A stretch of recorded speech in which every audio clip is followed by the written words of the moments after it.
Hello, Arthur and all my dears. How are you this wonderful day? We're winding down again to New Year's Eve, getting closer. Then the new year, 2025. I have for you today, from my first Little House books, Little House on the Prairie by Laura Ingalls Wilder, Winter on the Farm.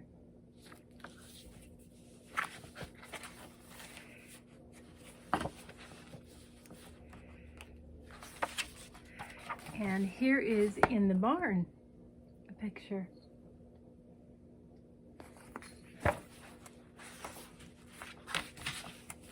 Once upon a time, a little boy named Almanzo lived on a big farm in the New York countryside in Burke, just around the corner from us.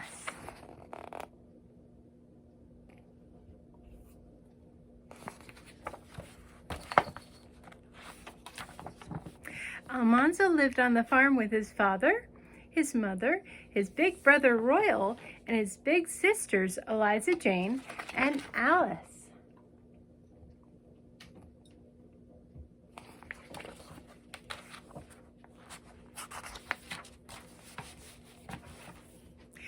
It was wintertime on the farm, and the air was as still as ice. The farmhouse roof was covered with snow, and great big icicles hung from the eaves as Almanzo and Royal hurried to the big barn to start their tours.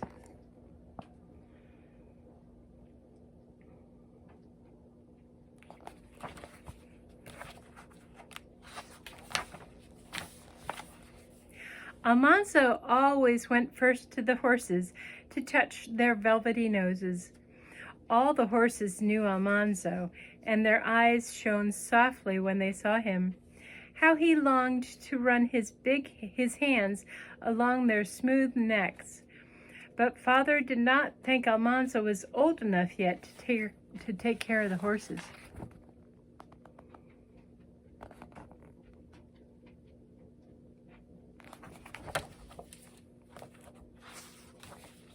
So Almanzo put a barn frock on over his good school clothes and went to help Royal make clean beds for the cows and the oxen and the calves and the sheep. They did not have to make beds for the hogs because hogs make their own beds and they keep them clean.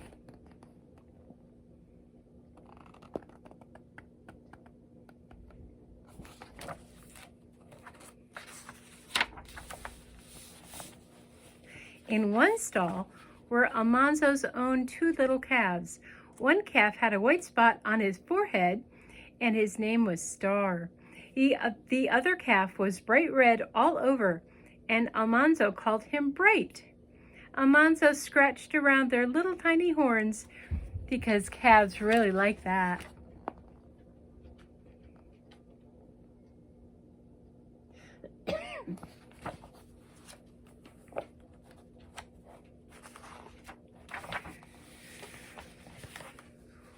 Next, it was time to do the milking.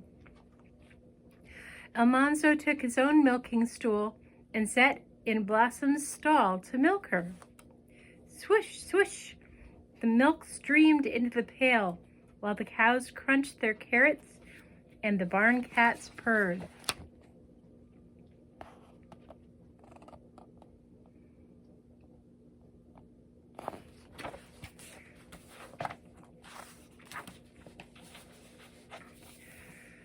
After Almanzo was finished, Father said, "You're a good milker, son." Almanzo kicked at a straw on the floor. He was too happy to say anything. He liked that compliment. Meant a lot to him.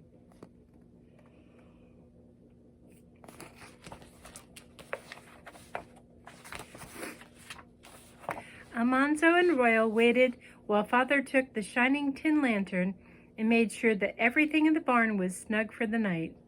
They walked through the cold night into the house.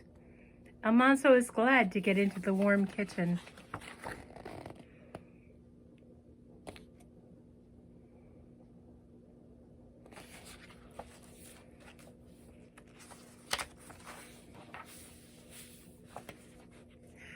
First Father, then Royal, then Almanzo took turns washing up at the wash basin. When he was done, Almanzo parted his wet hair and combed it smoothly down.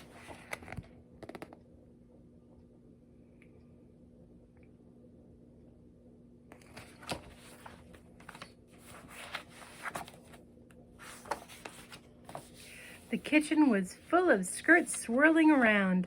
Eliza Jane and Alice were hurrying to dish up supper, and Mother was straining the fresh milk. The salty brown smell of ham frying was making Almanzo very, very hungry.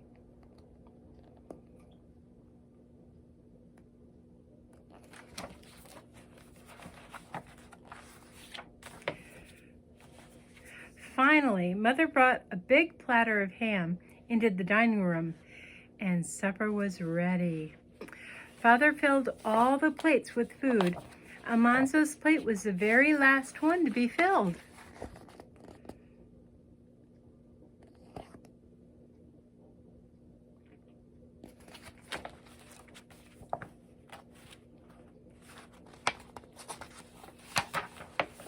Almanzo ate the sweet baked beans and the salt pork.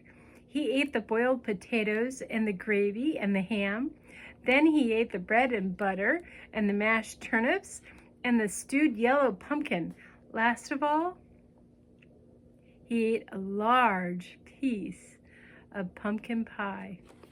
Almanzo felt very comfortable inside. Wow, he just ate a lot, didn't he?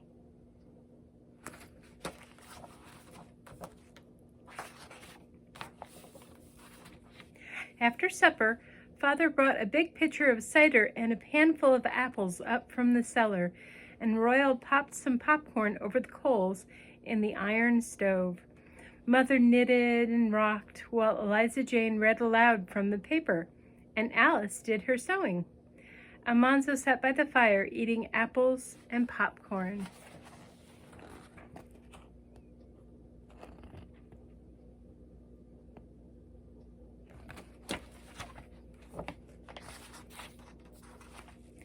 Soon, it was time for bed, and Almanzo sleepily climbed the stairs.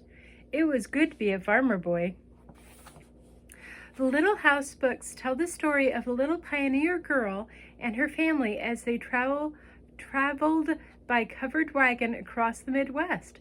Laura Ingalls Wilder, her classic books, illustrated with Garth Williams' timeless artwork, have been cherished by millions of readers ever since they were first published over 70 years ago.